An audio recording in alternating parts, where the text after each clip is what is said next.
Hey guys, Quincy here. I'm assuming most of you know me because we've been going to school for about 7 years now.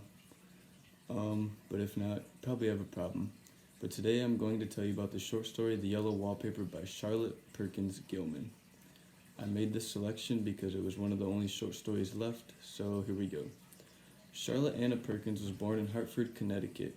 She grew up very lonely and had to support herself by being an art teacher and creating and selling greeting cards.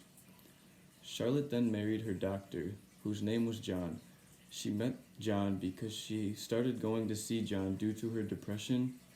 She was only allowed to write 2 hours a day due to her depression, which drove her crazy and inspired her to write this short story, The Yellow Wallpaper.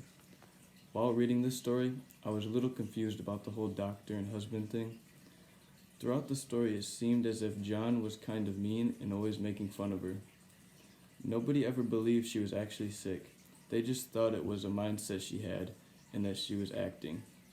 Some things were a little weird, like how she was starting to see things in her room, like rings in the walls and there were metal bars over her windows, and how she kept saying the yellow wallpaper covering her room was disgusting and revolting. Throughout the short story, she keeps saying how she is trying to write this story, but John keeps limiting her time to write, so she has to keep stopping and hiding her journal from him so that she can continue later. As the story goes on, Charlotte begins to get crazier and crazier. Charlotte gets so involved with what's on and behind the wallpaper, she begins being psycho and constantly seeing different things all over her walls. She then goes on in the story, explaining how she sees a woman in her room at night, trying to escape through the metal bars, and says that she was always walking around her room. She then starts going super crazy and tears her room and wallpaper apart, trying to free the woman and herself. What she does not realize is she is the woman she thinks she sees, and she's watching her own life.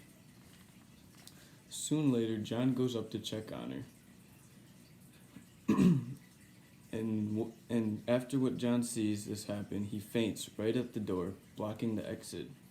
At the end of the story, she states she would have to creep over him now because he was laying there.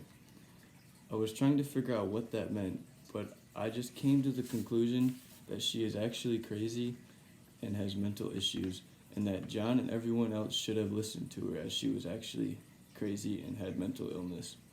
I hope you all enjoyed my presentation on the short story, The Yellow Wallpaper, and I hope everyone is staying safe, and I hope to see you all soon. Peace out.